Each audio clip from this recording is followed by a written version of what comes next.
So guys, मैंने कल एक पोस्ट डाली थी न्यू टॉपिक के रिगार्डिंग, और जिसमें मैंने आपसे पूछा था कि आपको किस टॉपिक की नीड है। तो मुझे उस पोस्ट पर बहुत सारे कमेंट्स आए, तो उनमें से मैं ये टॉपिक पिक कर रहा हूँ, जिसमें हमारे सब्सक्राइबर लिखते हैं कि प्लीज मेक अ वीडियो भैया on feel on fast bowling while jumping that lose my control and run up pattern. तो सुनो दोस्तों, आपने नोटिस किया होगा कि कई सारे बॉलर्स तो रन अप में तो मस्त रिदम में होते हैं, लेकिन जैसे ही वो जंप करते हैं उनका पूरा कंट्रोल खत्म हो जाता है। बॉल लाइन और लेंथ से हट जाती है, और कभी नो बॉल तो कभी वाइड। और सबसे बड़ी बात, खुद बॉलर को भी समझ में नहीं आ रहा होता है कि गलती कहाँ हो रही है। और मुझे बहुत सारे प्लेयर्स से कमेंट्स आ रहे थे कि भैया मेरे से ना नो बॉल होती है, मेरे से वाइड बॉल भी होती है। तो उन प्लेयर्स को भी इस वीडियो को ध्यान से देखना चाहिए। ओके, आज की इस वीडियो में मैं आपको वो हिडन रीजन बताऊंगा जो 99% फास्ट बॉलर्स को कभी समझ में नहीं आया। और जब आप ये रीजन सुनोगे ना तो आप भी खुद बोलोगे कि अरे ये भी एक रीजन था क्या, मुझे तो आज तक किसी ने नहीं बताया।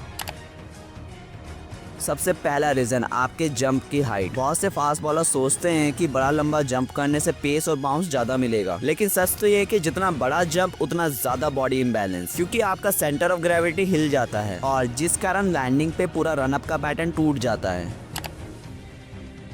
दूसरा रीजन जो बहुत हिडन है, आपके लास्ट 3 स्टेप्स। अगर आपकी स्ट्राइड की लेंथ हर बॉल पे बराबर नहीं है तो जंप गलत जगह से होता है। मतलब आप रन अप तो सही करते हो, लेकिन जंप रॉन्ग पोजीशन से होगा तो बॉल हमेशा ऑफ टारगेट जाएगी या वाइड जाएगी। ये चीज 90% बॉलर्स इग्नोर कर देते हैं। अब तीसरा रीजन सुनो, आपकी फ्रंट फुट लैंडिंग। अगर आपका पैर क्रीज से थोड़ा भी लेफ्ट राइट घूम गया तो पूरा अपर बॉडी का एंगल ही हिल जाता है, और आप सोचते हो कि बॉल सीधा जाएगी, पर वो या तो वाइड बन जाती है या फिर बैट्समैन के कंफर्ट जोन में चली जाती है। मतलब एक छोटी सी फुट प्लेसमेंट की गलती और पूरा कंट्रोल गया।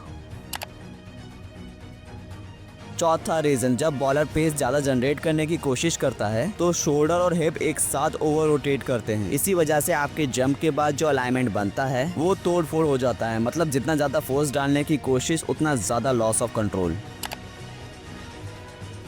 पांचवा और last region, that is fitness. अगर आपका कोर और लेग्स स्ट्रांग नहीं है तो आप जंप के इम्पैक्ट को अब्सॉर्ब नहीं कर पाओगे, और जब बॉडी ही कंट्रोल नहीं कर पा रही तो बॉल पे कंट्रोल कैसे आएगा। अब आप खुद सोचो कि जंप के बाद अगर बॉडी का बैलेंस चला गया तो क्या होता है। एक्यूरेसी चली जाती है, नो और वाइड बॉल जाती है, रिदम टूट जाता है, और पेस भी ऑटोमेटिकली कम हो जाता है। और सबसे डेंजरस बात बताऊं, इंजरी का भी रिस्क हो सकता है। बहुत सारे यंग फास्ट बॉलर्स इसी वजह से एंगल और बैक में इंजरी फेस करते हैं।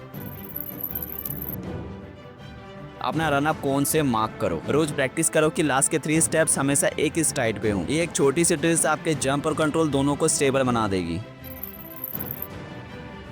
हाई जंप भूल जाओ, कॉम्पैक्ट और लो जंप करो जैसे जसप्रीत बुमराह करते हैं। इससे आपका बैलेंस और अलाइनमेंट दोनों सही रहेंगे।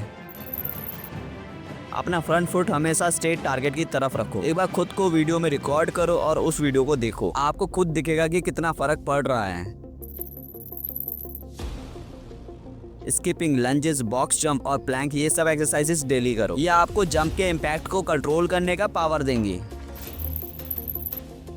बॉल के बिना 20 से 30 शैडो बॉलिंग करो। इससे आपकी बॉडी ऑटोमेटिकली रनअप से जंप तक का स्मूथ पैटर्न मेमोराइज कर लेगी। दोस्तों, मेरी एक बात याद रखना कि फास्ट बॉलिंग में पेस कभी भी ज्यादा जंप और ज्यादा फोर्स से नहीं आती, बल्कि पेस और कंट्रोल हमेशा रिदम से आता है। जितना स्मूथ आपका रनअप होगा उतना ही कंट्रोल आपके जंप में होगा, और उतनी ही बॉल एक्यूरेट जाएगी। और यही वजह है कि आप बुमराह, शमी या स्टेन को देखोगे तो उनका जंप छोटा और कॉम्पैक्ट होता है, क्योंकि उन्होंने समझ लिया है कि कंट्रोल ज्यादा इंपॉर्टेंट है फोर्स के बजाय। तो अगला सवाल आपके लिए, क्या आप अपने रनअप और जंप पे ध्यान देते हो या बस पेस के चक्कर में बॉल फेंकते हो? सो गाइस, मुझे कमेंट करके जरूर से बताना। और हाँ, अगर आपको आज ये रीजंस वैल्यूएबल लगे तो गाइस चैनल को सब्सक्राइब कर लेना और इस वीडियो को अपने फ्रेंड्स के साथ जरूर से शेयर करना। ओके, सो आज की वीडियो में इतना ही guys. So thank you guys watching this video till the and.